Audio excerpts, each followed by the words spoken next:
It's Monday, and this is what headlines in our world look like. Ballistic missiles over Abu Dhabi, Russian troops at Ukraine border, Omicron variant spreading. Basically, the world is distracted. Guess what China did?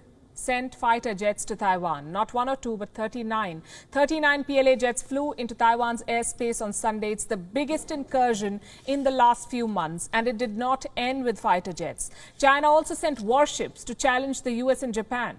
Taiwan scrambled its own aircraft in response, also deployed missiles.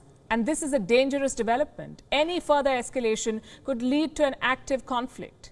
Is China planning to invade Taiwan as the world grapples with the Ukraine crisis?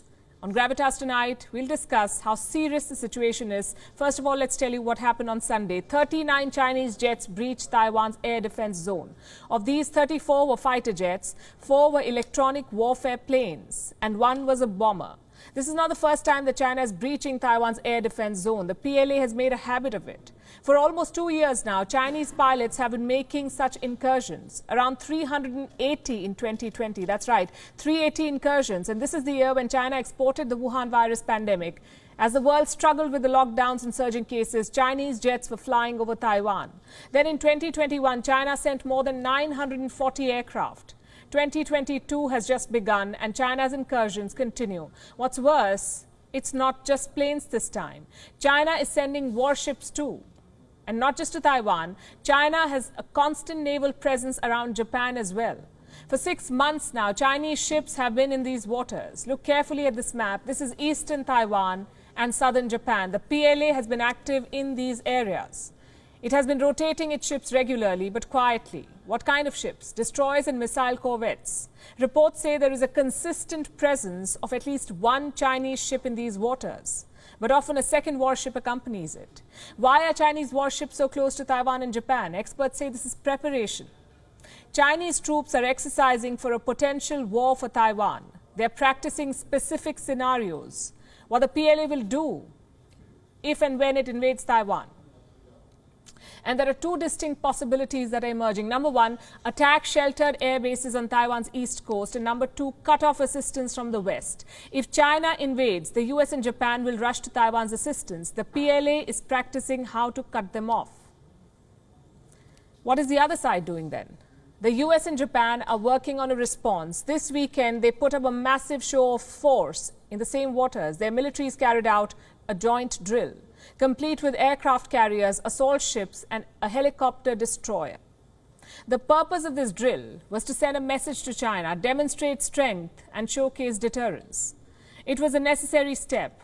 Japan is worried about China's aggressive moves in its backyard. Last week, the leaders of Japan and America met virtually. They had a lot to discuss: Chinese aggression, the need to secure the Indo-Pacific, and the Quad. Japanese Prime Minister Fumio Kishida addressed the press after the talks, and he said there was tangible progress on all the fronts.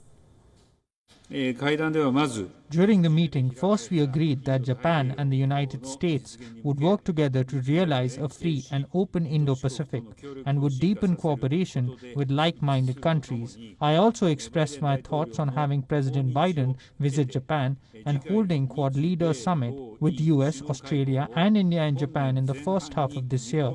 And I have gained President Biden's support.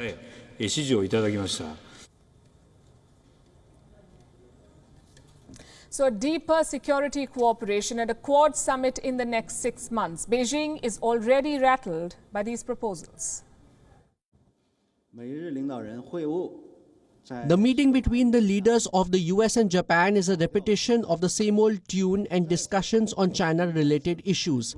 Once again, they have baselessly smeared and attacked China, grossly interfered in China's internal affairs, and seriously violated international laws and basic norms governing international relations. China is firmly opposed to it and strongly condemns it, and has lodged stern diplomatic representations with the US and Japan.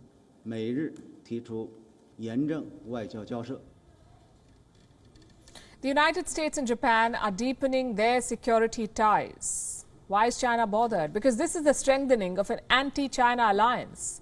There is a lot of speculation on what lies ahead. A Russian researcher says Japan is set to join AUKUS.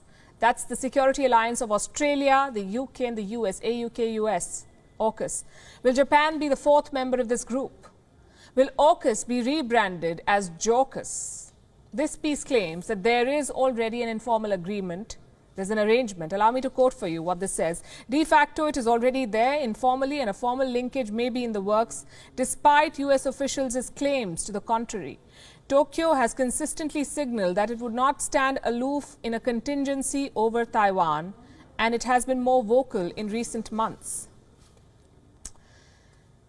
Earlier, the US had ruled out this possibility. It had said that Japan will not be made part of the AUKUS. But the tide seems to be changing. First, the Japan-US naval drills. Then, a Japan-Australia defense deal that's coming later this month. It means more war games and aviation exercises. As for Japan and the UK, they're already collaborating on defense manufacturing. So together, they've decided to build an engine to power a sixth-generation fighter jet. So this is what it means. Japan is closely working with all the members of the AUKUS already. Joining the alliance could be a mere formality. But then what happens? Can alliances alone contain rogue states? The world of global diplomacy is an alphabet soup. You have AUKUS, which is a security alliance. You have the Quad, which is a democratic alliance. It's supposed to finance infra projects, build alternative supply chains, which is all very well. All of this is to counter China. On paper, these are great plans. In practice, though, they're yet to deliver. WION is now available in your country. Download the app now and get all the news on the move.